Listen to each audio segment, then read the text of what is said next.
Welcome to the WhistleBlowers podcast. We are your referees today. I'm Dusty, and I'm with Q, and we're going to be talking about sports and anything. Is in that realm. Yeah. All right, because you're wrong. No. And I'm right. Well, sometimes. And we're here to throw these flags and give out penalties. Week 12.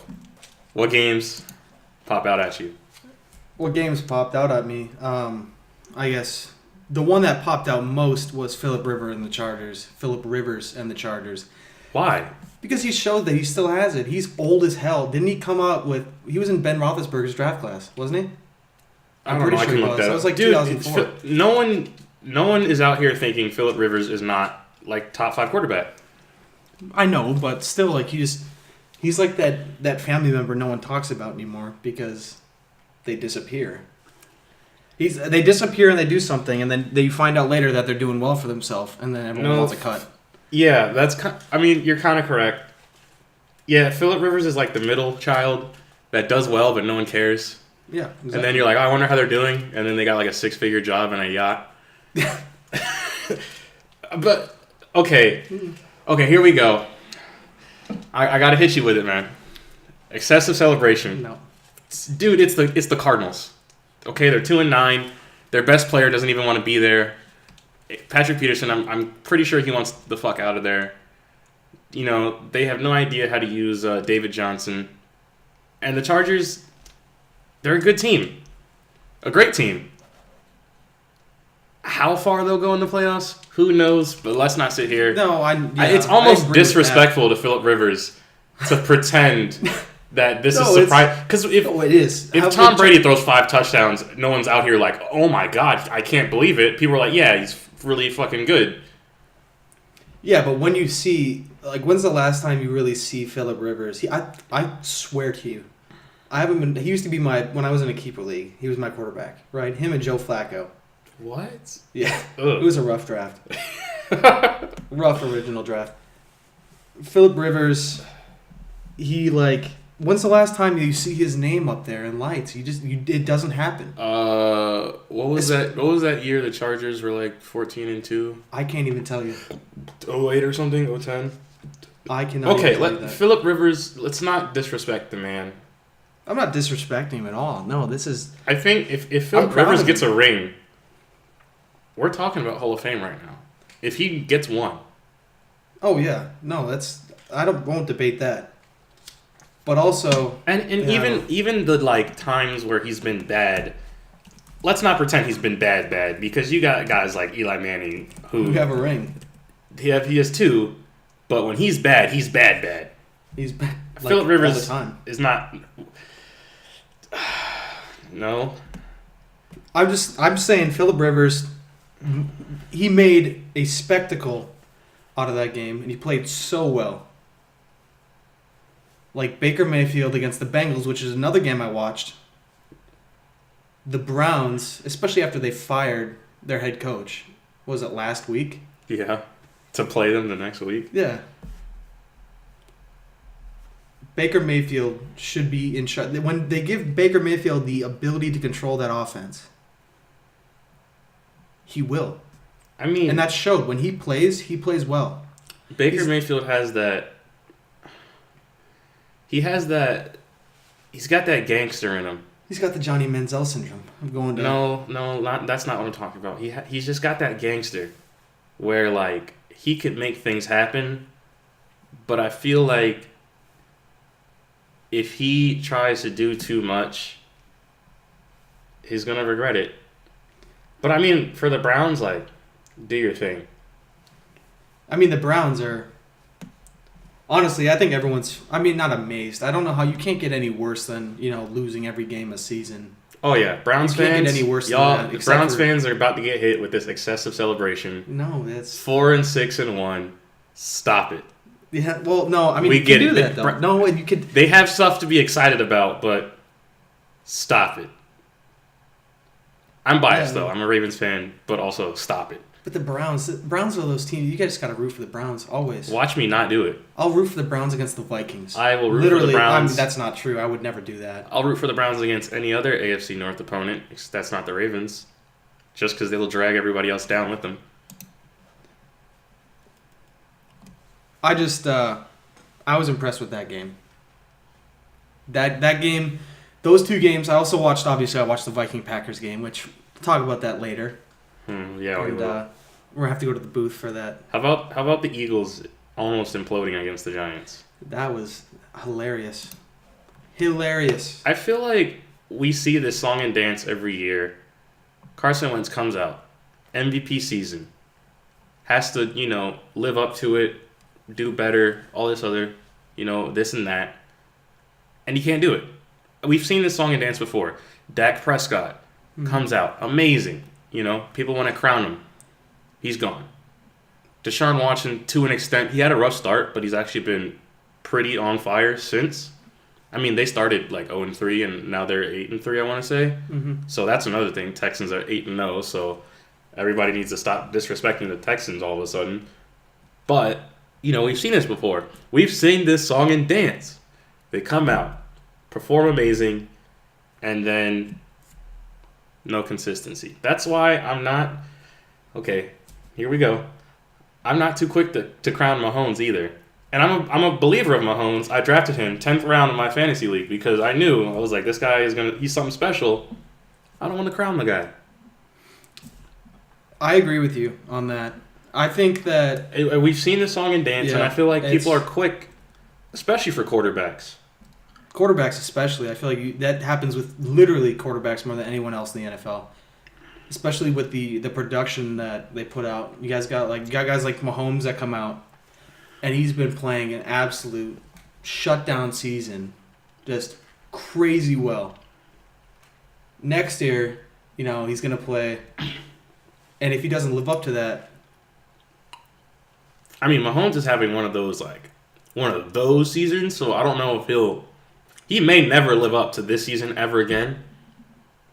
But I feel like he won't fall off. He's not gonna fall off. But who knows? I mean, it happens, and we see this every year, and it's disappointing. Because I mean, hey, I got to go with your Vikings. Where's Dalvin Cook, man? he came off. Okay, We've that's seen another this. thing that we I'm could just talk saying, about with Carson Wentz and the Eagles offense right now. No, I get it because he came off ACL. He coming off an injury, but still. I mean, for a running back coming off an ACL is a lot more. And where's Dalvin Cook? Dalvin Cook is here, and he's here to stay. He's not. After he came off, yes, he did have that hamstring injury middle of the season that also screwed me over for fantasy. Don't even get me started about that. Don't ever play fantasy with people that are smarter than you when it comes to football, or people that know what they're doing during fantasy, because there will be nothing left. Well, I played fantasy last year, and I'm not going to say I'm smarter than them, but I'm more, in the books as far as football, and I didn't do too well last year.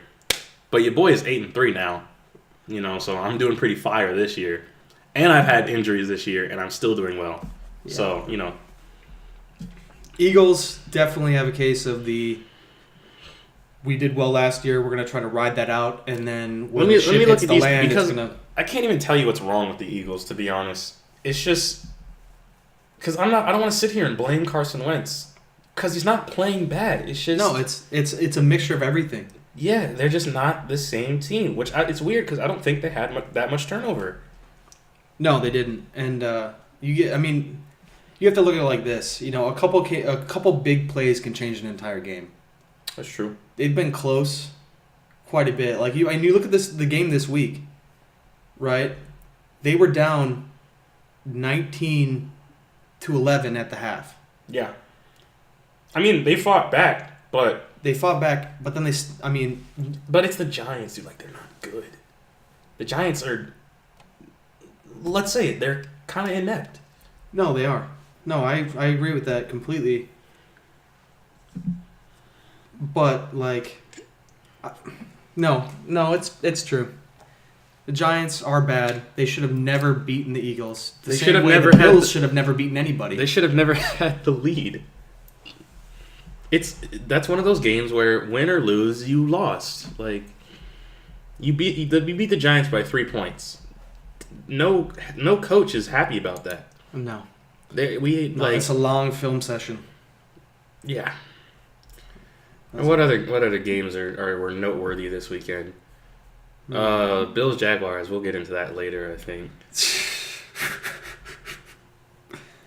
Oh man, that situation is. All right.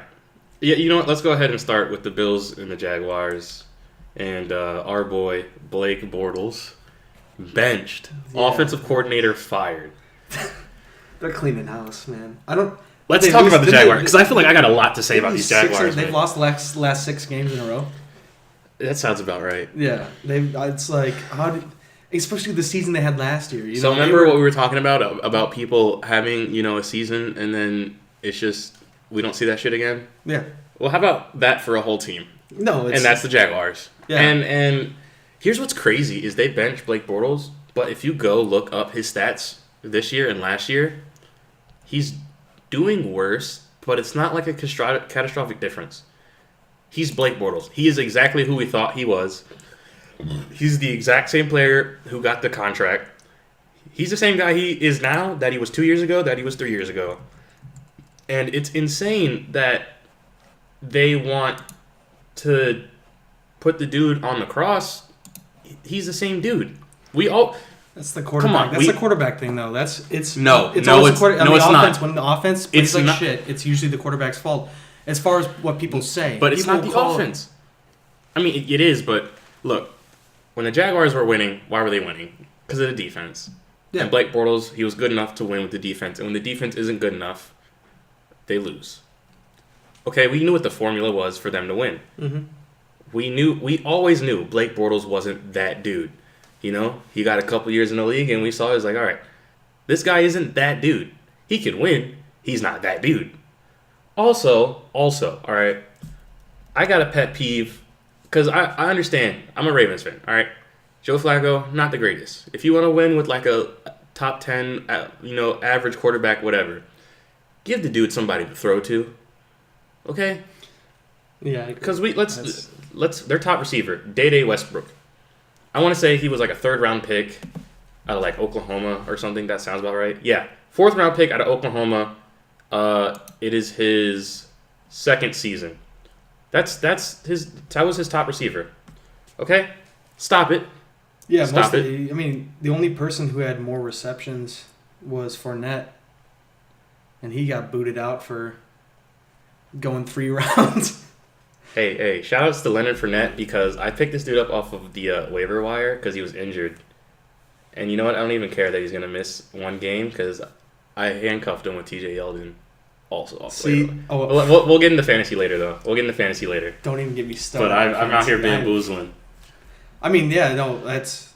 I mean, Leonard Fournette is that dude, but I had a couple questions with Leonard Fournette. The Jacks, though, like... I got a couple of questions about Leonard Fournette, but he's far and away has nothing to do with the complete failure of the Jacksonville Jaguars. And you know what? I heard a rumor that they want to trade Jalen Ramsey. Can you believe this? They want to trade like an all-pro level cornerback on a rookie contract. Do you know what type of money those guys cost? Yeah. You know the type of money Darrelle Revis was getting?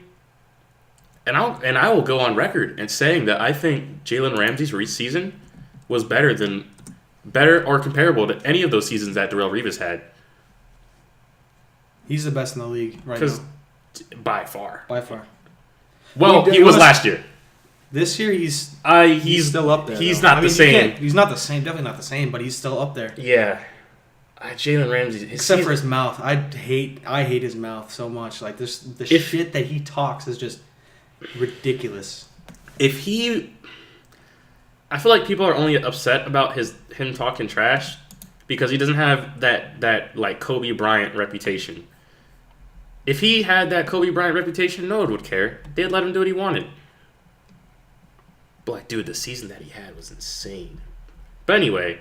Yeah, they actually want to trade Jalen Ramsey, and that makes no sense to me. It makes sense if they the only reason I would see it making sense you is keep if they him forever and you pay him whatever he wants. If they were going to clean house and make a young team and create a young team and draft Jalen Ramsey is a corner. Team. He'll play for another decade and be fantastic. Where are you cleaning house at? No, I'm saying they're firing coaches. I'm 100% sure the offensive coordinator is not the only person that's going to get fired this year. I mean, maybe not this year during the season. you don't but in the fire offseason. you don't fire head coaches and all this one season after. I mean, let's say they overachieved last year. I mean, what was their record last year? Their record last year was.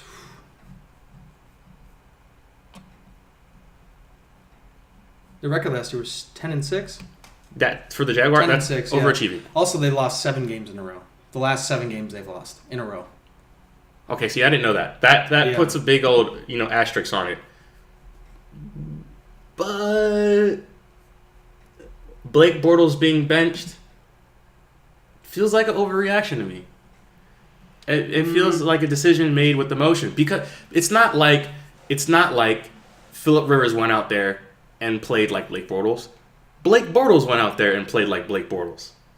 We know who Blake Bortles is. Yeah, but no, that's the thing though. And he doesn't have anyone to throw to. You know how and I he is, can't and speak on their offensive line, but I guarantee you it's not that great either. No, but you know how he plays though. That's like what you just said. Blake Bortles is Blake Bortles. If Yeah. Phillip Rivers went out and played like Blake Bortles, it would be. Yeah, you can You're bench saying him. that you would bench him if you played like Blake Bortles once. No, but if Blake Bortles plays like you expect him to and plays bad, especially when you're on 7-game losing streak. Blake Bortles is playing the exact same as he was when they gave him that contract. So Yeah, I mean they definitely benching him, develop him. No. You don't give a contract to a guy based on potential. Go ahead and look at the NBA for what that does. There's very few times that ever works out, giving guys contracts based on potential. You can draft people based on potential. I would not give a guy a contract based on potential. That rarely works out in the NFL. Rarely, Adam Thielen. Adam Thielen, what contract did he get based off potential? He was a good dude. He came out of a. I'm not going to be that. I'm Talking not about going to be the draft? the. You talking about the draft? No, I'm not talking gonna- about him getting a contract. No. I'm not gonna. We're not gonna go here because this is gonna be me being a Adam. You Thielen really stan. try to catch these I'm an Adam penalties. Thielen stan. Okay, I'll admit it. You'll get these penalties. I'll tell you I'll that. get the. I'll take the penalty. All right, but I'm gonna. But I'll finish that then. He came out of nowhere. We're talking about contracts. I know, and he went to a tryout and then got a contract based off the tryout. Last time I checked, tryouts are not playing in live games. Okay, but I'm talking about like you play out your rookie contract, your minimum contract, your undrafted free agent contract, and then you get another one after that. Okay. If I sign an undrafted free agent for 2 years and they play like okay, I'm not gonna give him $10 million because he could be good. No. And you don't pay Blake Bortles, who's had however many seasons of Blake Bortlesness. He'll throw for 150 and 2 interceptions, and then he'll throw for like 400 and 3 touchdowns. He's really inconsistent, but when he's good, he's okay. I'm not gonna say he's great, but I mean, I'm gonna be fair to the Jaguars or to Blake Bortles.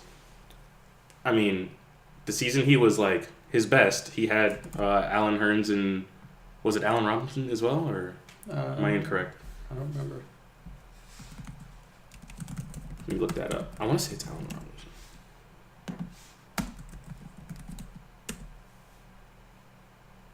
Yeah, he had Allen Robinson and Allen Hurns playing together. And you know what? Let me look at Allen Robinson's season with Jaguars. Yeah, so in 2015, Allen Robinson had 1,400 yards even for the Jaguars. And across from him was someone named Allen Hurns, who I want to say is kind of... Did he get injured? Oh, he's with the Cowboys. So Allen Hurns, 1,400, 2015, or Allen Robinson, 1,400 yards. Across from him, Allen Hurns, 1,031. So, I feel like I've seen this story before with Blake Bortles because it kind of happened to Joe Flacco. You have a good season. You have people around you. They pay him. Not enough money for, we can't pay the wide receiver 1. Can't pay wide receiver 2. Oh, your tight end, Julius Thomas, he got to go. Now all of a sudden, you gotta do you because you're getting paid $20 million and you're throwing the scrubs. Not that I'm calling the current, Jaguars receiving core scrubs, but can you name any of them off the top of your head? No, because I can't name because them. having Allen Robinson, Allen Hurns, and Julius Thomas. I think he's retired now, but he had a fire season as well. I'll go ahead and look his season up. Like, that makes a difference. No, I mean, it's... And it all works, especially with... I mean, a quarterback's as good as his receivers. Yes and no. Yes and no. Important to the quarterback. It helps, but there are guys who, hey, maybe I'll make it work. But we're talking about Blake Bortles, okay? We know who Blake Bortles is. All right? He's the Eli Manning of the Jags. The Eli Manning of the Jags. Eli Manning might be... I think Big Ben is a fair comparison. Imagine Bortles or Eli Manning. To his play style, I think Big Ben is a fair comparison. Because Big Ben will go out there and throw a couple picks. But he'll also throw 4 touchdowns and 400 yards or do whatever. But the way Big Ben plays, he likes to let the receiver make plays. Yeah. He likes to put it in there, hey, make a play, or, it'll get intercepted, whatever. He's kind of got that Brett Favre-ness. So imagine like a worse Big Ben without Antonio Brown, Santonio Holmes, Hines Ward. Steelers always have receivers. I hate it. But, so yeah. So the Jaguars, man, I got to give them a penalty for this one. What's a good one? Unsportsmanlike conduct. That's what they're going to get, man. Well, unsportsmanlike conduct. Because I don't think that's I don't think it's fair, man. Roughing the passer.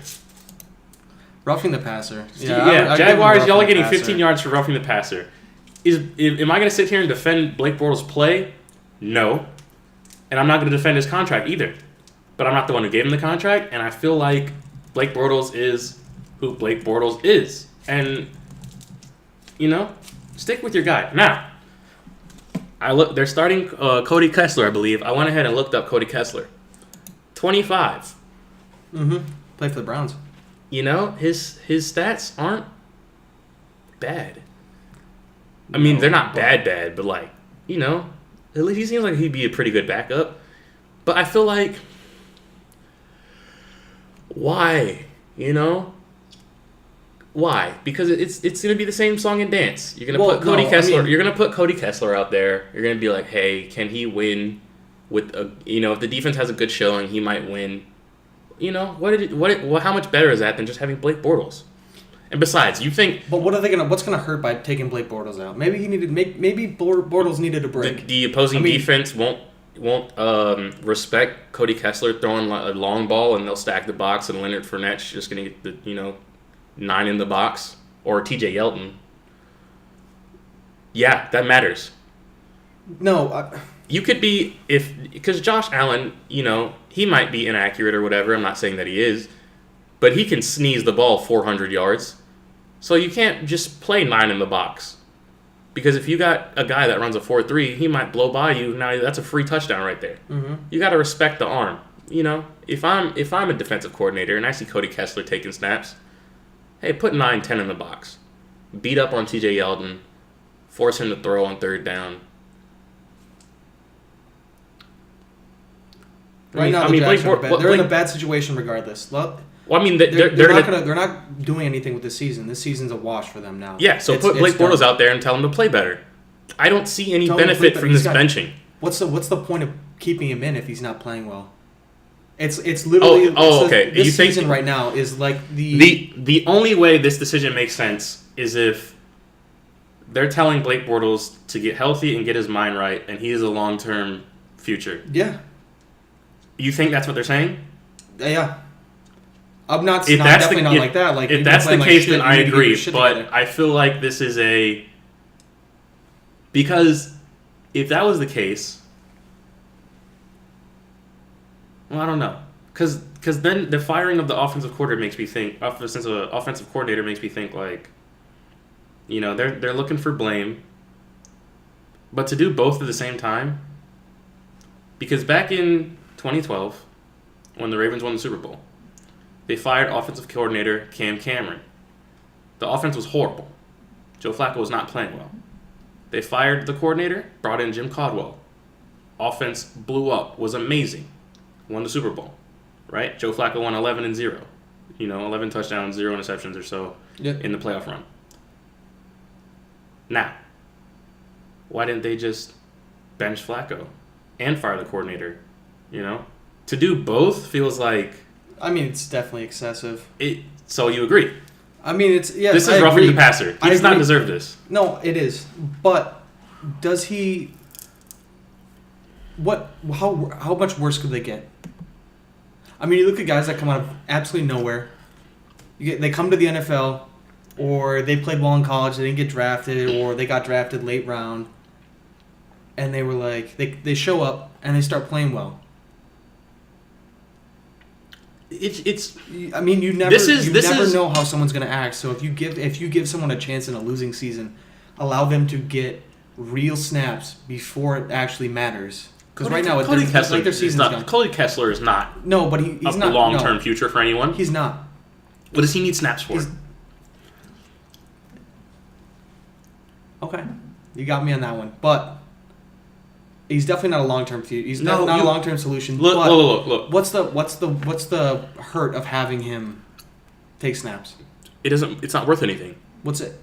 They're paying him less. They can get him to take a beating. The only for less money than reason this decision makes sense is if they think they want to ride this season out and they want to keep Bortles healthy. You know, maybe they need to work on his mental or whatever. But benching a quarterback, Phil, is something that happens to like dudes on their rookie contract, dudes who they're given a shot. You know, getting benched, Tyrod Taylor, you know, Jameis Winston, Ryan Fitzpatrick. You know, people, last year. That was not deserving either. Okay. There was a huge outlash. No, there was. Because guys like Eli Manning and, you know, Blake Bortles isn't really in that conversation, but he was a third-round pick. He's in his fifth season. He's on his second contract. You don't bench guys like that. Those guys are you ride or die. You know, Joe Flacco has been pretty horrible recently. We'll get into that, too. But he doesn't get benched. No. He does not get benched. Okay. He's the guy. You don't bench your guy. You can't put any of those guys in. That's like saying, why can't I? Like benching Drew Brees, benching Tom Brady, benching Phillip Rivers, all right, or Jared Goff. Who's the guy that's like middle of the pack, but is the guy? Derek Carr. Derek Carr isn't, you know. Kirk Cousins. Huh? Kirk Cousins. Kirk Cousins is kind of fire. Yeah, this year he is. Case Keenum. No, Case Keenum's playing like shit this year. Last year he was good. If you go off the last year's season, Case Keenum. But I'm just saying, not even really good. That was a receiver core that guys who aren't getting those like big quarterback contracts, guys who aren't, you know, they're still trying to get that bread. Top 5 picks. Those are guys you can bench. Guys, you know, Tyrod Taylor, you can bench Tyrod Taylor. You know, you can bench Mark Sanchez, guys like that. You don't bench Blake Bortles. 3rd round pick, 5th season, 2nd contract. He's the guy. Why were you just? He sucks. Why are you benching him? If you're that upset about how he's playing, you shouldn't have given him the contract because he's pretty much playing. He's the same dude. Like, look at the stats. He's maybe playing a little bit worse. Maybe he's the same guy. You know, it's baffling to me. But you know, since we're talking about quarterbacks, we can let's go ahead and talk about Ravens beat the Raiders 34-17. Lamar Jackson is now 2-0.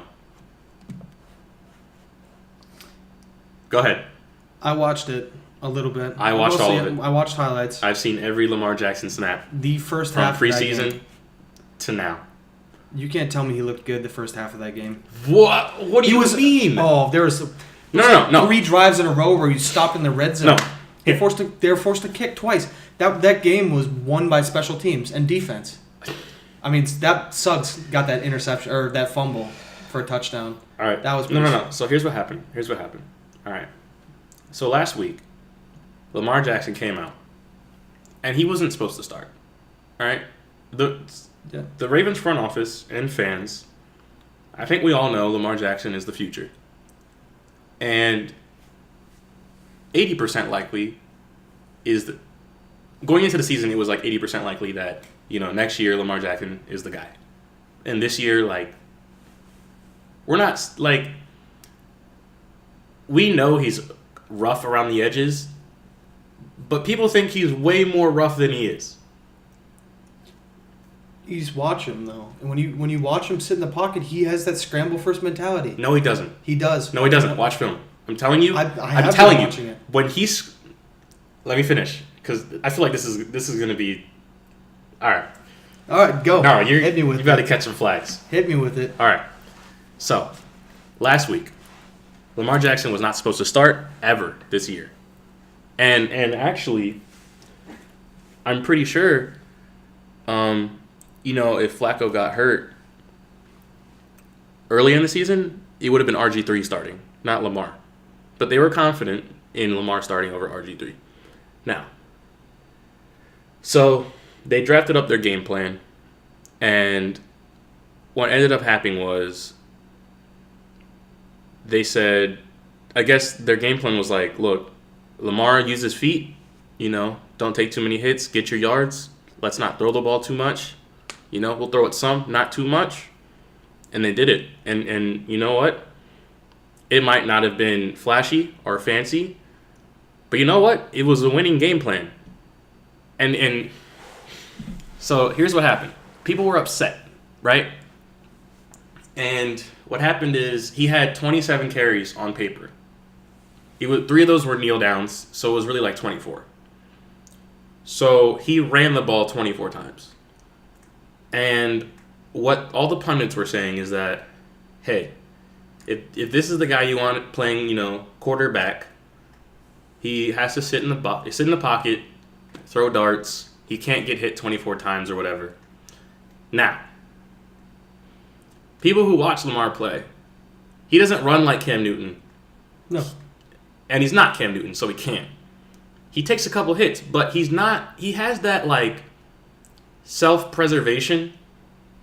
He eludes tackles to where he's not, getting hit like a running back.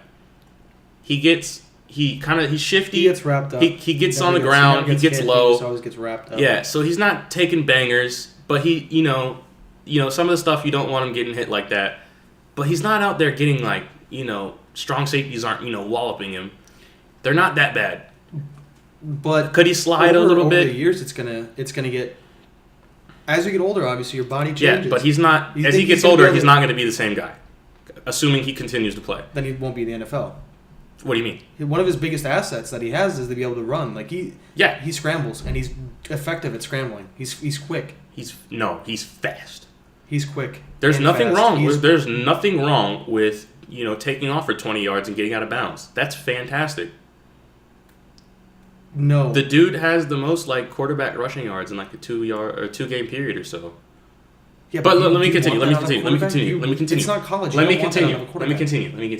Okay, so all the pundits were saying, hey, you can't have your quarterback run the ball 24 times and have, expect them to survive a season. And after the game, in the post-game conference, head coach John Harbaugh was like, that wasn't really what we wanted to do, but it's what it took to win. And Lamar, he kind of said the same thing. So here's what happened, right? Next game comes up, we play the Raiders. The first half game plan wasn't what the last week's game plan was. So what they did is they're going out there and they're throwing the ball, and it's fine. It's just it didn't work. It wasn't the same. So you know what happens at the second half? They go back to what was working. Run pass options. Read option passes. He did have a nice flip that he threw. And you know what happened? Call it, gimmicky. Call it a college offense, but it wins. But how long is that going to win? For now. For now. So look. He's not. Of course, he's the long. He's not perfect as a passer. He's inconsistent, but watch him throw passes. It's not like Tim Tebow. It's not like he can't throw. He has an arm, and his mechanics are improving. They're not great, but they're not like, oh my God, how do you fix this mechanics? He's got a whip. Like the 20-yard pass or so, 20, 30-yard passes, he flicks his arm, and they fly out of his hand. Now, sometimes he throws wobblers, and sometimes they're not inaccurate, but the ball placement could be better. But the dude can throw. I don't know where this notion that he can't throw is coming from. That's insane, He can throw. I saw a lot of balls being overthrown or underthrown. It just there wasn't They weren't overthrown or underthrown. The ball placement was bad. There's a if I throw you the ball and it ends up at your knee or above your head, talking about that's ball placement. Feet in front of him. That didn't happen. It happened. That didn't happen. No. No. No. Don't pull up YouTube. There's no reason for that. But whatever. All right. So here's what I'm saying. Here's the question, right? Next game, Joe Flacco's healthy. Who plays? I have my answer, but I'm gonna put the ball in your court. Go ahead. Okay. Next week, if Joe Flacco is healthy, right now, the Ravens are second to the Steelers in the NFC North, right? I believe right now they have the sixth seed. So right now they're a playoff team, and they're on a 2-game winning streak, which doesn't mean anything. Really. We were on a they were on a 3-game winning streak before Flacco left or got hurt. Maybe 4. And these 2 wins, man. Yeah, no, they're definitely important. They're late season wins. But who got these 2 wins? Personally, I'm going to give it to Flacco. I would give the snaps to Flacco. He has been consistent for the most part since he was drafted in 2008. Yes, okay, Lamar Jackson is definitely going to be consistent. He's been consistently Joe Flacco. I wouldn't say he's been consistent. Yeah, he's been consistently Joe Flacco. He hasn't been bad enough to be replaced. Since 2008, how many seasons has he not started? 0. He's 33 years old. Oh, he started this season. He did. But he was also on a short lease coming into the season, and we knew that. I feel like he knew that. You're putting all of the eggs you're taking Joe Flacco's eggs and putting them in Lamar Jackson's basket. I feel like you're taking, now that Lamar Jackson has a couple good games, you're going to be like, all right, Joe Flacco, you're out. So you admit they were good games? No, they were good games. There we go. No. So they were. The Ravens. They weren't bad games. Ravens front office and Ravens fans. 2 wins are always good games. They've known, right? It's been in the back of the mind for like 2 or 3 years. Like, hey, we got to move on from Joe. And the dude's delivered a Super Bowl, had a legendary run. Super Bowl MVP. Is by far the greatest Ravens quarterback ever. No competition. He'll get a banner. He'll get his name on the stadium. Give the dude a statue. But it's time to move on. I feel like the ball is giving to him. Like he has to tell you when he's done. Quarterbacks will tell you when they're done. See, my problem is Peyton Manning, I guess, yes, he did win that Super Bowl. He did. He technically won that Super Bowl. He got a participation rate. But here's the difference. Here is the low-key difference with Lamar Jackson. So all the games that Flacco played, right? Starting running back, Alex Collins, had a great season last year, But running game is horrible. The most, he doesn't get, super big amount of carries or whatever. He's not getting 23, 5 carries. He may get, 12 or 13 or whatever. They spread the ball around. But I think he hasn't broken 100 yards this season. And his longest run has been 19 yards. And I think, his most rushing yards he's had in a game has been, I don't know, maybe 60, maybe 58, around there. And it's hard to say that it's just Alex Collins, but when Lamar plays and he starts running read options and RPOs, so it's weird because they gave Gus Edwards the start at running back kind of at the same time. So it's weird to say what the difference is, but Lamar Jackson starts, runs read options, RPOs, all this other stuff. They have to respect, Lamar Jackson's ability to scramble. Gus Edwards, first game, 17 carries, 115 yards. Second game, 23 carries, 118 yards. He plays, and I'm not to take credit away from him. He looks great. But you can't discount Lamar Jackson's effect on the running game, right? Yeah, no, he definitely helps. He creates that.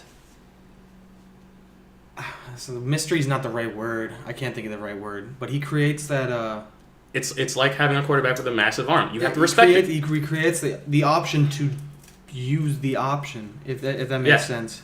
When he they run, can hand the ball off, whether or he can take it himself, even if it's a designed run, damage. Probably the DN or the 3-4 outside linebacker has to respect him.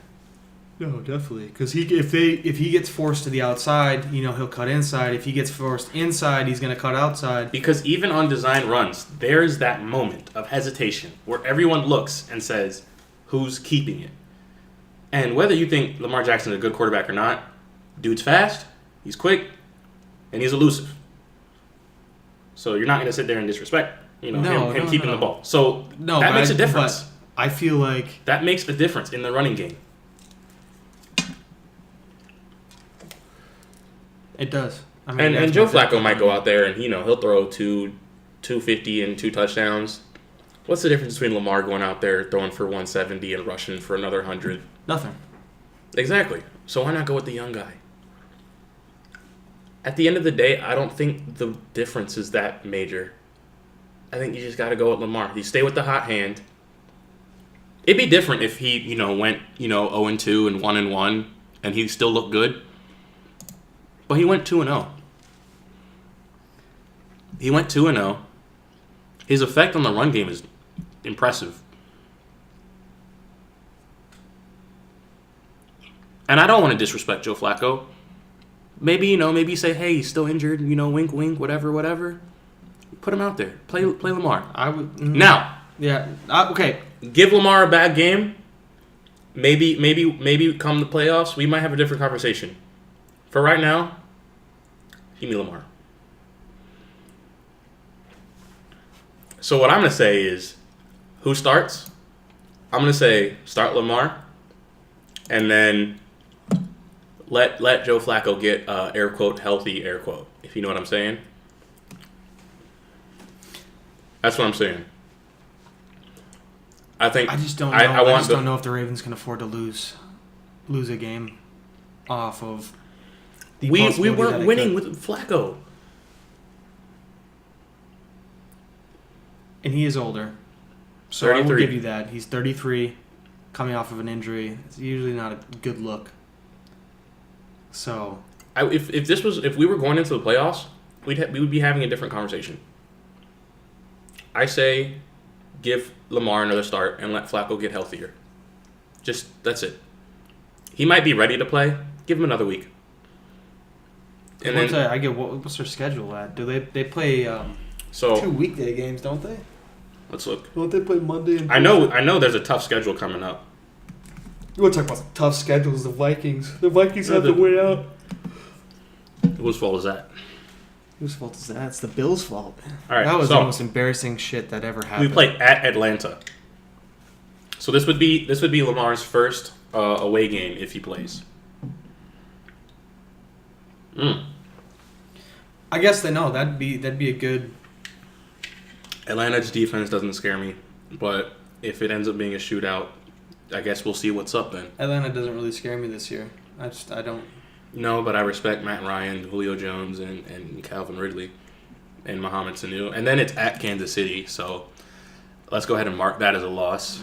You don't know. I guess. I do.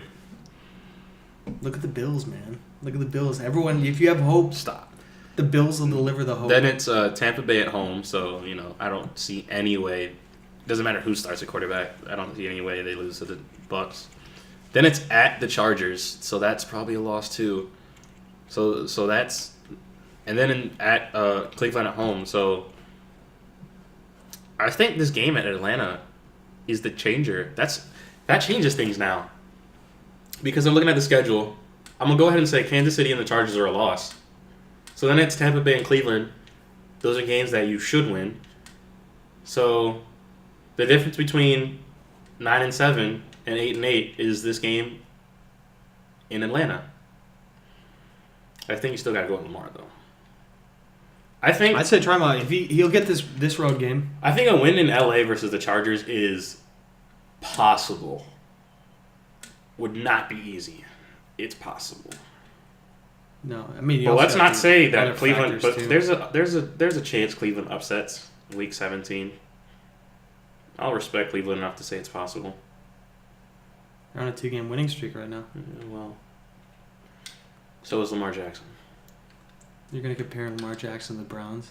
You just completely disregarded your whole argument by comparing Lamar Jackson to the Browns. Lamar Jackson is that dude. Yeah, I don't know. I just, I guess it's one of those things you just kind of you play by ear. Telling you, just have to play it by ear. Telling you, it's Lamar. All right, what you got? I was just gonna go back to some college football up here in the Big Ten in the Upper Midwest. The Gophers beat Wisconsin for the first time in 14 years. You're not from up here, so you don't understand how important this is. My soul has been filled, especially when you have the Gophers playing against the Badgers, and then the Gophers beat the Badgers on Saturday. Then you wake up, you wait all day for that Sunday night football game to watch the Vikings beat the Packers. And we got the axe back. You know what time it is, right? You know what time it is? What time is it? Penalty. Excessive celebration. No, it's not. I'll give you the Gophers. No. That's the Gophers. The Gophers win is exciting. That's exciting. That's nice. College football needs more parity. You know, I like the underdog. That's exciting. But the Vikings Packers, I can't give you that, man. The Packers are 4-6-1. Yeah, but look at how well our D line played.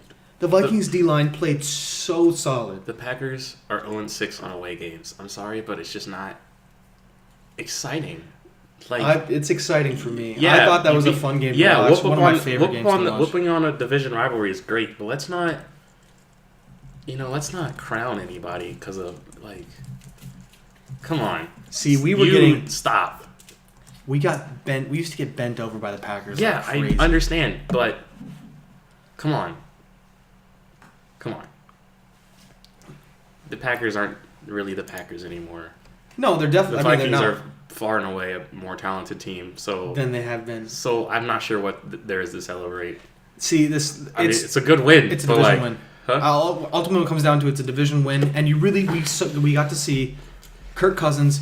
This is the best thing that I saw during this game, as compared to last week against the Bears. Kirk Cousins didn't scramble against the Bears at all. He didn't even think about it. He sat in the pocket the entire time, and a lot of times he got stuffed. We can talk about the Bears later. So when you see Kirk Cousins make that change like he did, it was drastic. Drastic change this week, and ran the ball and did so much better. He also had a crazy, it was a 28 for 37, I think is what he threw. 29-38. Yeah, but you know what? Let's talk about the Vikings. 3 touchdowns. No turnovers. Not one turnover. I don't know how I feel about the Vikings if they make it to the playoffs. I mean, I'm a Vikings stan, man. I'll ride them until they die, bro. That's gonna happen. Yeah, but you gotta be objective, because I'm gonna be objective, of course. The NFC has a lot of good teams, right? NFC is the better division. Currently, better conference. Yeah. Where's the running game? Dalvin Cook, Latavius Murray, 2 backs that are separate from each other as far as 2 backs that do different things. Oh, on paper they complement each other, but also on paper, not really producing. Well, you're talking about NFC has the best D line in general. Yeah, but come on. Of all teams. I mean, the NFC in general, if you made an all-star D-line team and then put them on each team, do you really want offense. You really want Kirk Cousins slinging the ball 40 times? No. In the playoffs? No. Yeah, to Diggs and Thielen, yes. That's still going to be Diggs and Thielen, and someone who's wildly underrated is Rudolph. No one thinks Kyle Rudolph is underrated. Yes, people do. Maybe to your average sports bar fan, who doesn't pay attention to, maybe guys like that. But Kyle Rudolph he might be the most consistent tight end that isn't, collecting Pro Bowls like candy. So, the Vikings this year, as much as I'd like to see them go all the way, I don't see it happening. It's going to be too hard to get there. I have hope. Obviously, we have anything can happen. That's the one thing. Like, look at last year, the Minneapolis Miracle against the Saints. Drew Brees literally put his work gloves on, and he was climbing the cliff. We kicked him to the bottom of like an 80-yard cliff, and he climbed up by the end of the game and literally won that game. All it took was for Case Keenum to close his eyes, throw the ball, have Marcus Williams, the rookie, try to take his legs out and just completely miss on him, and end up taking out. So even if he wouldn't have missed, or even if he would have still missed and redirected his body somewhere else, there was a good chance Diggs was still going to get tackled because he was still in the air and there was another dude coming up. I don't know his name.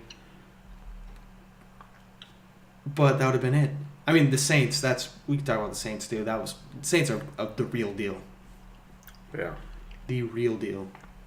Drew Brees and his we'll talk about our playoff teams, in a minute. But I don't know. The Vikings, they have so much talent. It's just, I don't know. They don't scare me. I mean, it depends. Obviously, Kirk Cousins is a rookie, or not a rookie. He's in a sense a rookie to our team. He never played with us before, so he is just still adjusting. Usually, it takes about a year to adjust. It doesn't take time to adjust throwing McDiggs and No. Case Keenum looked like a god, so let's calm down. Yeah, but just playing in different places. Sure. Diggs and Thielen have to be one of the best receiver duos in the NFL, if not the best. And yes, it does help throwing to him. Kirk Cousins isn't a bad quarterback. No. He's good. He's really good. Very good, and he's consistent. He's very good. And he's I wouldn't put him up there, but he's very good. Go follow him on Twitter. I'll pass. He posts the most wholesome things. Oh, no, Twitter's not. No, wholesome. I know, and that's the thing. Like, there'll be people posting some just raunchy shit above him and just some nasty stuff below him, and then he'll just be like, "Oh, brought the kids out to go to Chuck E. Cheese today," and just stuff like that. It's just all right. He's a good guy. It makes you like him even more. It makes him better at football. When it's time to play the Bears or the Saints in the playoffs, is Kirk Cousins going to throw the ball 40 times? He's going to have to. That scares me. And not to disrespect Kirk Cousins. Kirk Cousins can. And that's I know he can, but do you trust him to? I do. 100%. Well, he very rarely has a misplaced ball. The picks that he throws have been picks where the defender makes the play. It's not always a quarterback's fault when they make a bad throw, or not a bad throw. When there's an interception, a lot of times the DBs will step up and they make those plays, just as if a wide receiver is toe dragging in the back of the end zone. I'm just saying. I think the Vikings are 8-3 if they had a running game, maybe more. So Latavius Murray stepped up in Dalvin Cook's absence when he was gone. Okay, and now they split time. But we know who Latavius Murray is. He's never going to be that dude.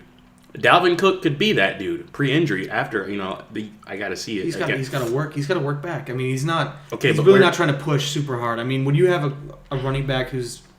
It's week 12, dude. Week 13. Come on. But he just I get it. You're coming. I get it, but come on.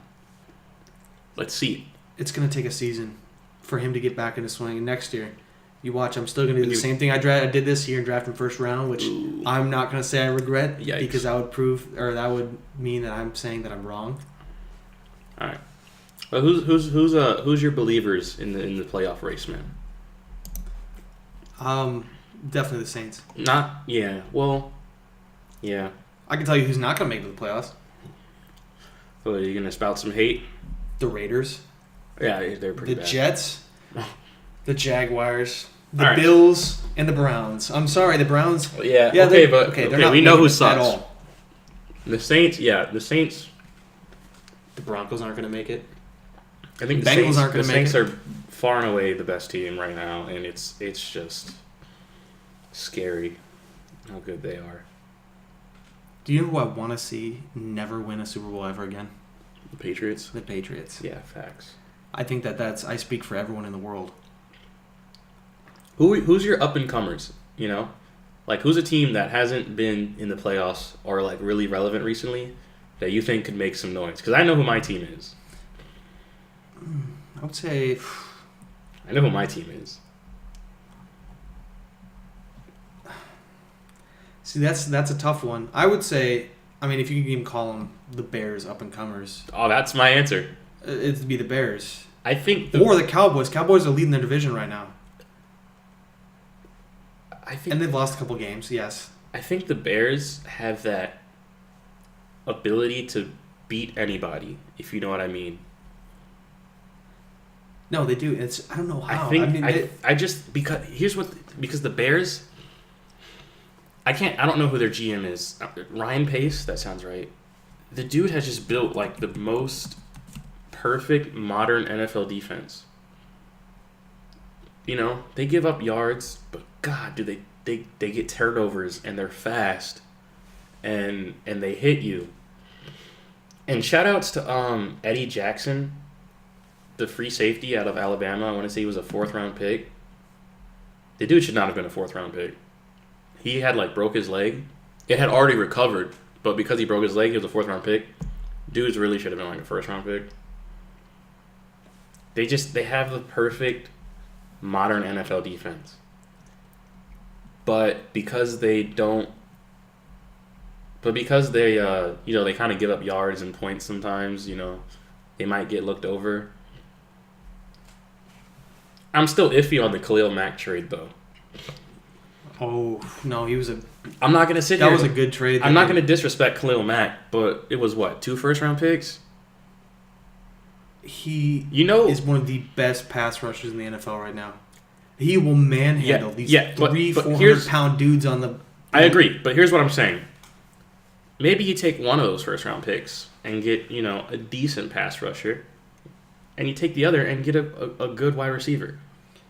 Because I think the Bears are they just need one guy, one dude at wide receiver, and they're up there with the Saints.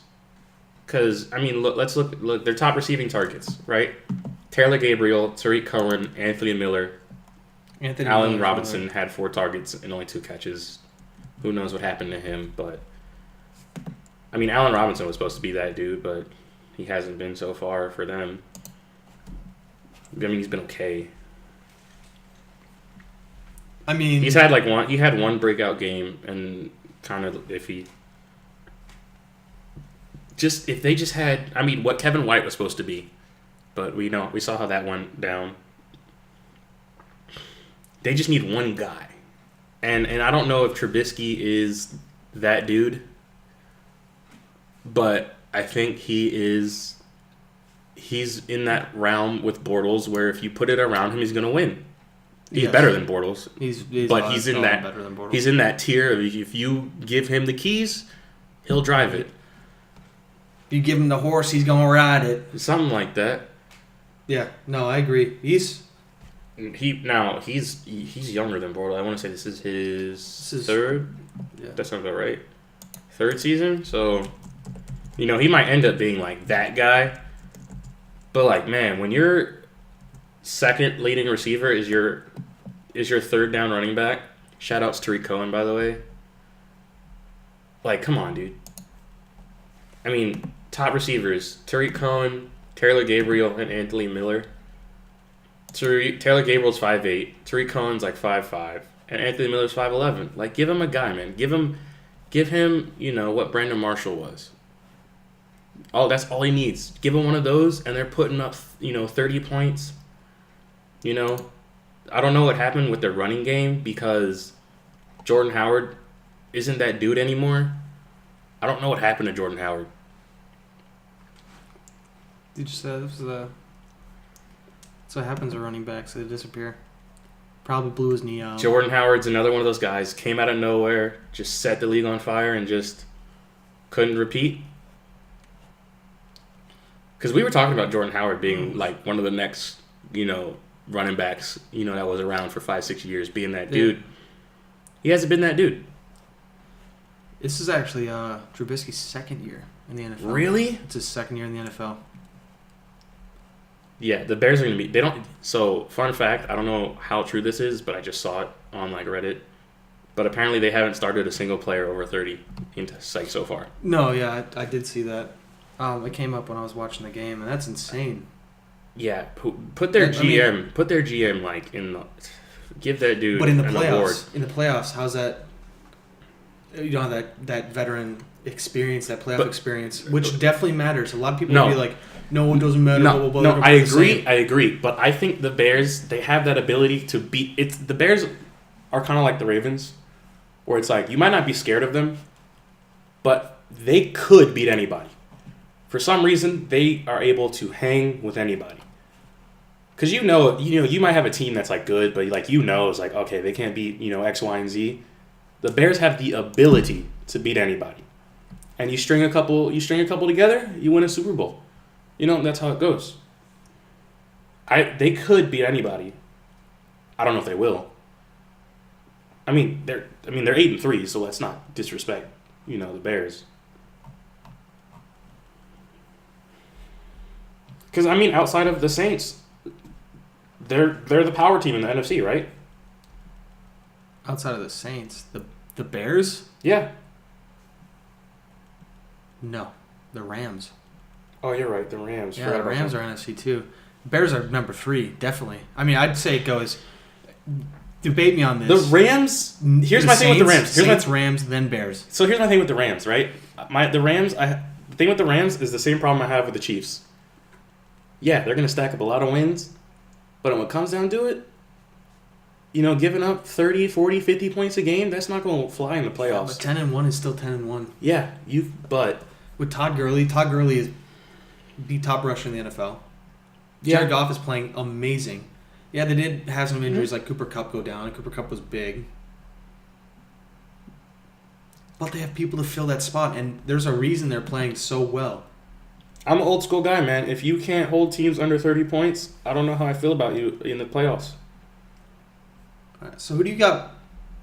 All right, playoff picture stuff, right? Yeah. Call it right now. What's the Super Bowl going to be? Who's going to be in it? Actually, we can even go conference championship. All right, so my conference championship, I'm not going to get bold. I'll play pretty safe.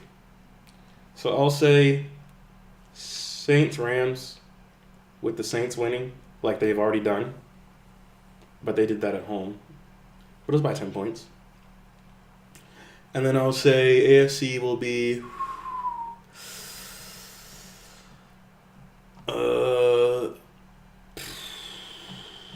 That's a tough one. Because I got 3 teams in that race over there. I got the Chargers, Chiefs, and I got the Patriots, I guess. That's hard. I would honestly... I want to disrespect the Patriots because it makes me happy, but I'm not going to do it. Well, the Patriots aren't playing like they've normally played. Yeah, yes, they're still leading the division, but look at Gronk. Gronk is definitely not playing. He's playing the worst he's had in the last 9 years. All right, so here's what I'm going to say.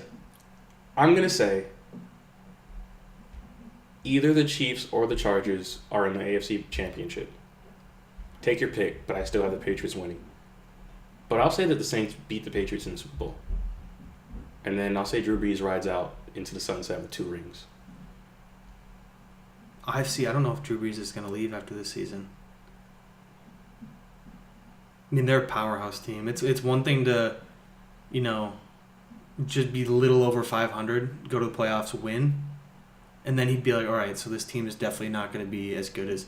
But here's something Drew Brees. 10-1 But here's right something now. Drew Brees does understand. Post Super Bowl years aren't fun. No, they're not fun. No, I mean, look at the Eagles. Yeah. Even Eagles are just even trash. if you People in Philly are even if trash. you repeat, there's the expectation to do so. Yeah. That's not fun either. No. If you're expected to go put out 30 points a game, when you do, it's not like, oh wow, it's like, yeah, good job. You end up putting yourself You did at what you're risk supposed too. to do. Yeah, so I don't know, man. There's a reason you retire on top. And I'm not saying like he's playing worse. I'm just saying like get your second ring, you're however old Drew Brees is, See, But I'm always of the mindset that I don't like when guys stay too long. Yeah. A la Peyton Manning.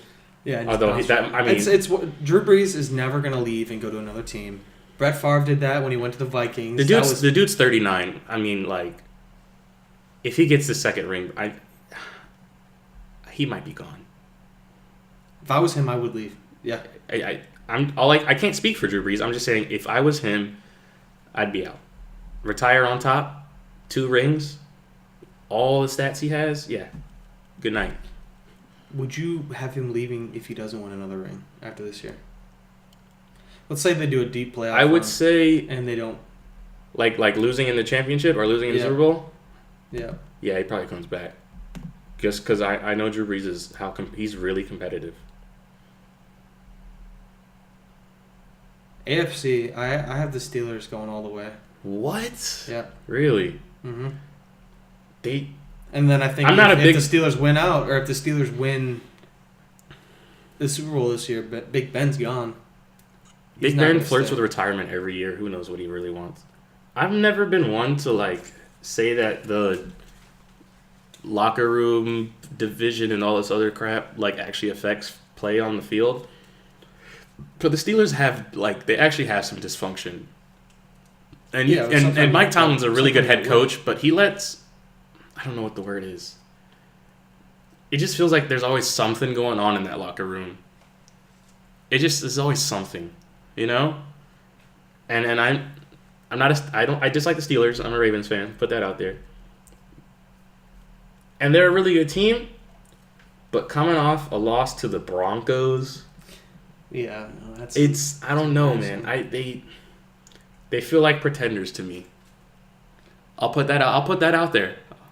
They feel like pretenders. All right, so if they have Le'Veon Bell, and he plays like he did last year, would that change your mind? Well, what are you saying? If he came back, or if he started the season? If Le'Veon Bell showed up. If he showed up, I don't think that changes anything. Because what do they do? Split carries? They still have problems. They have problems. No, they do. They have. I don't know. I see either. They have problems in that locker room. I mean, Mike Tomlin said there was a quote of Mike Tomlin saying like something. I just saw it. He was like, "We need to work on turnovers and all this other stuff." They got work to do. Or the Texans. You're right, Texans. I could see the Texans grabbing. I could see the Texans going at least to the. I don't like saying it. Conference. But I mean, there's like 4 teams fighting for the AFC Championship to play the Patriots at home. That's what it is, in my opinion. Yeah. Well, actually, no. The Chiefs. The Chiefs might get it. Patriots are either going to end up playing the Ravens or the Chargers right now with how it looks. I don't trust either. If no one moves up and down in the standings. You don't. Actually, with how hot the Chargers are, they might take the Patriots. But that's just because they're on fire right now. They might not have this hot fire, in a few weeks or so. Texans are on fire, but it's the Texans. I mean, it's the Texans. Texans broke Alex Smith's leg. You double Hopkins, Tom Brady throws the ball in like a second and a half, so he doesn't get sacked ever. So it doesn't matter who you have on your D-line. Like, we already know about that. Lamar Miller doesn't scare anybody, I think Will Fuller's hurt. I'm not sure about that. You'd have to fact check me on that one.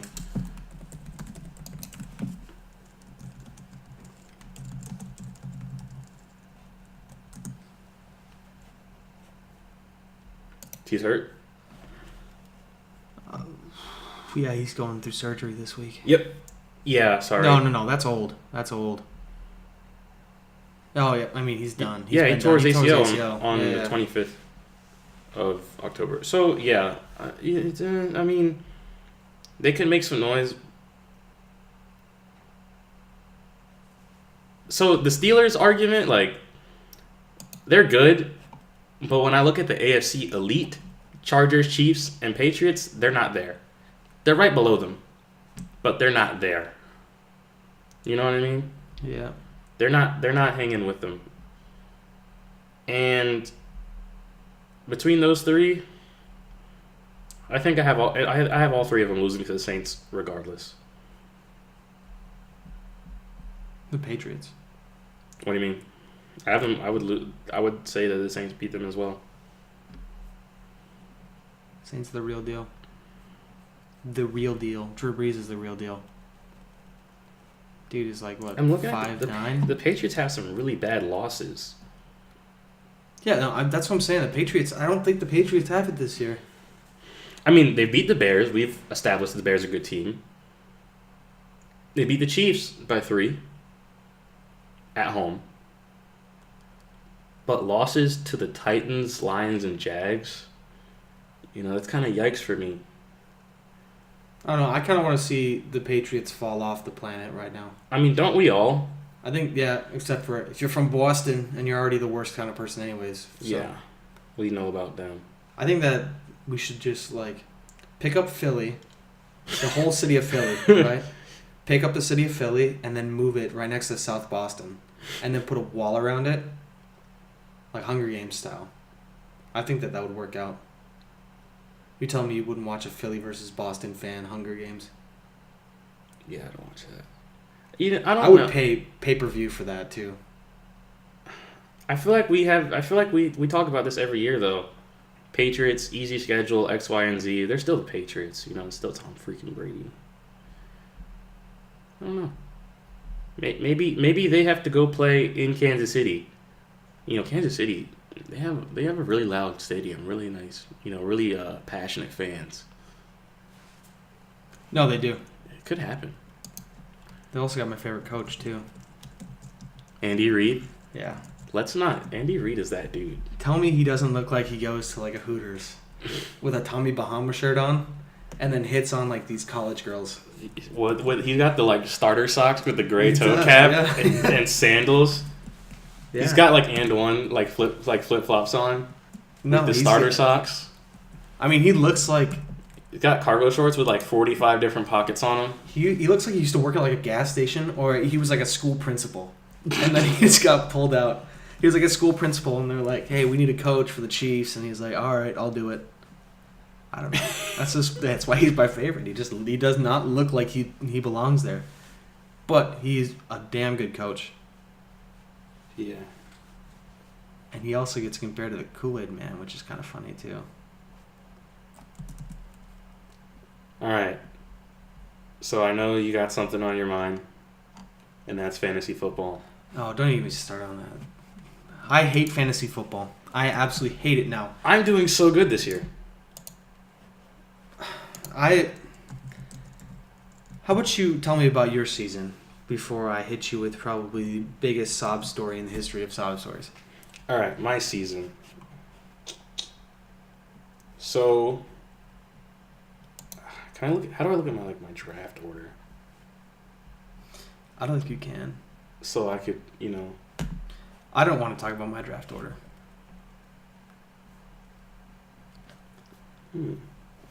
I am.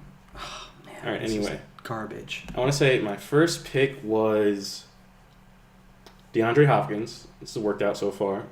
I think then I went Melvin Gordon, which has been great. Then I went Jay Ajayi. Dead. ACL gone. Yep. I think I got Jerick McKinnon. Dead, ACL gone. Right? Yep. I think then I went Doug Baldwin. Complete. Right? Complete disaster of a season. I think I got Brandon Cooks. I drafted Brandon Cooks somewhere in there. He's been up and down. So I went I grabbed Drew Brees like 5th, 6th round, which has been good. But then in the 10th round, I grabbed Mahomes. Because last year I went with the I'll just rotate quarterbacks type thing. Mm-hmm. Didn't work. So this year I was like, all right, I'm drafting 2 quarterbacks, which has worked for me so far. I get to decide between Drew Brees and Pat Mahomes. Like, I get to decide between the first and the second best quarterback. That's also hard though. That's a hard decision to make. I wasn't comfortable starting Mahomes until like the 4th or 5th week because I was like, okay, he can't keep this up, right? Mm-hmm. I was thinking like the time I start him is going to be the time he just blows up. I mean, sometimes I guess wrong on them, but either way, it's like, do I want 4 touchdowns or 3 touchdowns? You know, it can't really go wrong. I've lost 2 running backs to injury. But you know what saved my season is this waiver wire, man. I don't know what my guys are doing, but I picked up Leonard Fournette off the waiver wire. When he went through like a couple of weeks of injury, I guess somebody was like, oh, I'm not going to stash Fournette. He came back and scored, 22, 19, and then 22. Like, come on. That was easy. I mean, so he started the season week 1, 5, 0, 0, 3, 0, 0, 0, 0. I see why he was dropped, but it's Leonard Fournette. Come on.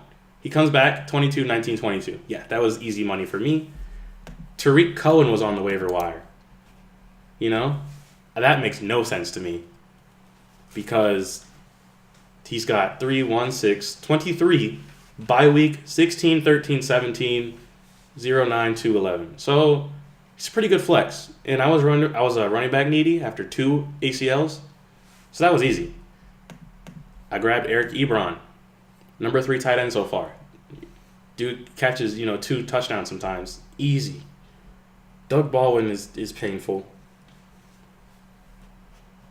But, I got Demaryius Thomas off of waivers too. Which, I mean, he's not great, but one thing I've learned through fantasy football, targets, carries are king. You know? Yeah. I don't care. Don't even get me started about that. You can find a guy who's going to get a touchdown or whatever, but those guys that get 8 targets and 20 carries are rare. You get those guys. Demaryius Thomas, he gets targets. He may not be great, but he's going to see 5, 4, 8 targets. That matters. Yeah, I mean... How's your season? Oh... All right, so I'll walk you through my starters and my bench right now as they sit right now in week 13 of ESPN. I want to know. Fantasy Start with football. your draft order. My draft order. So I can flame you. My draft order. So, first pick was Adam Thielen. First overall pick. My first overall. I was a snake draft, so I drafted last. Adam. So I drafted 12. Adam Thielen. You drafted Adam Thielen with the 12th pick. Yeah. Wow.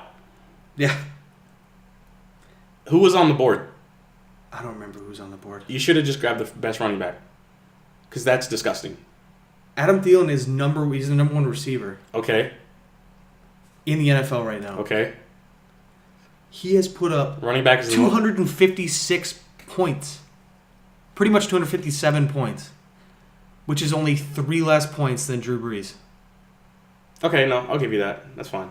Drew Brees is my quarterback. My starting quarterback right now. Running backs are rare. The top running backs, they fall off quicker than wide receivers. So I value running backs more. Because once you get past those 5, 6 guys, there's kind of nobody around. And if you don't have those guys, you're screwed at running back. If I lose Gordon and Fournette, which one's suspended and one's injured, I'm kind of screwed. But luckily, guess what I also picked up off of waiver wire? They're freaking backups. Both of them. I have TJ Yeldon and Eckler, so I'm not even worried.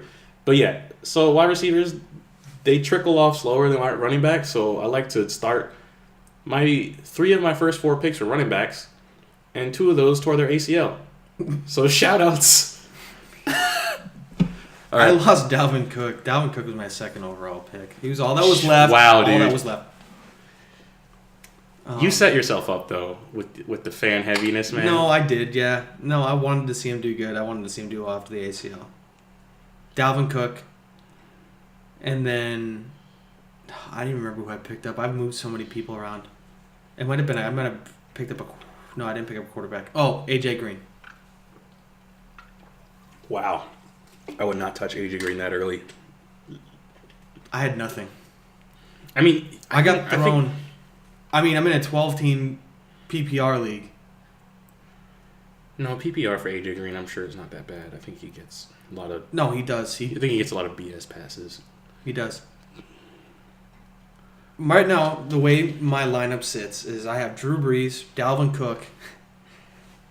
I'll talk about my running backs, actually, because running backs is embarrassing. I have Yeldon, right?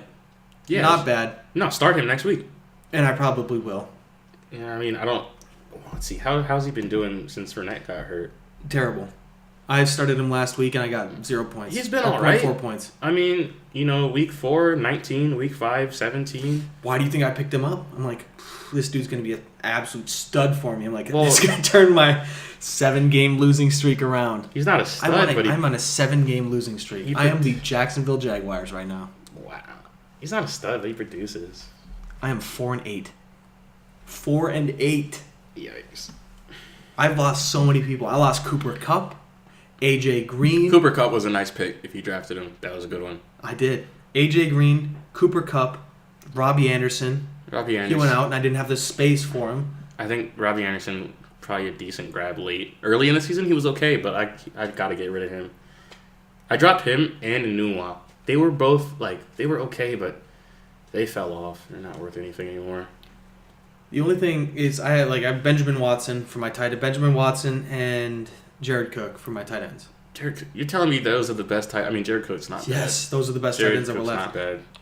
People in this league, they actually thought before they picked. They weren't picking Aaron Rodgers in the first round. Yeah, that happened last year. They're not doing stuff like that. I do have Anthony Miller, who's been putting up good numbers for Chicago, which is my only he gets targets. Decent thing that I have going. Targets are always valuable. I also have Cam Newton, so I split Cam Newton and Drew Brees. Cam Newton's kind of inconsistent. I would just Drew Brees is matchup proof in my opinion. The Seahawks defense and the Redskins defense, both of which are so inconsistent. Those are your best. It was either that or I think I could pick up the Bills defense or the Jacks defense. So I would rotate defenses. So just look at matchups and who's playing the worst offense. I do. At that point, I have the Ravens and the Chargers. This week the Seahawks are playing at the Niners, which I'm probably going to start the Seahawks D. Redskins D is playing, or Redskins are playing the Eagles at Philly. Yeah, I don't play the Redskins. Oh, yeah, don't play the Redskins. No. And then Colt McCoy. No. Is that who they started? Yeah. No, Colt McCoy's got the nod. Colt McCoy, man. After Alex Smith's leg. I remember when he was supposed to be the guy. You remember that? Oh, boy. When they're like, man. Yeah. He's got such a good quarterback name, too. He does. Colt McCoy. Yeah, man. He's like a lawman, like a sheriff name. I go see Colt down there, Colt McCoy at the general store. It's like the dude was destined to be a great quarterback at Texas. He was born Colt McCoy. That's you do. I think that's his actual first name, but that's his nickname, and it's just literally stuck to the point where it's pretty much his first name. You're destined to be a great college quarterback with that name. Colt McCoy. Wow. Yeah, when you're on the list, when you type in Colt and you see Colt 45 and Samuel Colt, Daniel Colt McCoy. Yeah, there's really nothing else you could be at that point. He does. Some of these pictures of him make it look like he just went to rehab. Like he's back. He's got back from rehab. All right, so fun trivia. Can you guess how old this dude is? Colt McCoy? Yeah. I would say 26. See, I don't know why, but everyone thinks he's younger than he is. He's 32. He's been around for a long time. He's been around for 9 years in the NFL. I don't know. I keep thinking the dude is forever young, waiting for his shot at a starting. He's from Texas, isn't he? It says born in New Mexico. Oh. But I don't know where he's raised. His dad probably has him locked in a cryogenic chamber. He's like, all right, this season you're going to come back out as a 23-year-old. I feel like if you just ask random football fans how old Colt McCoy is, they're like, oh, dude's 27. He's waiting for a shot. No, he's old. He is washed up. I had to look at Colt McCoy's seasons, man. He's 32 years born in 86. That's insane. Yeah, he's never gonna be the guy he was came in supposed to be. 2010. He'll never be the guy he was supposed to be, man. 2010. That's sad.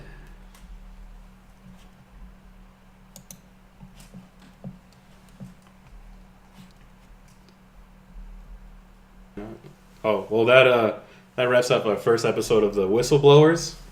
I'm referee Q. Yeah, that's Dusty. Don't take anything we said too seriously. Fuck the Patriots. Yeah, fuck the Patriots. You can take that seriously, though. Yeah, seriously. And have a good night.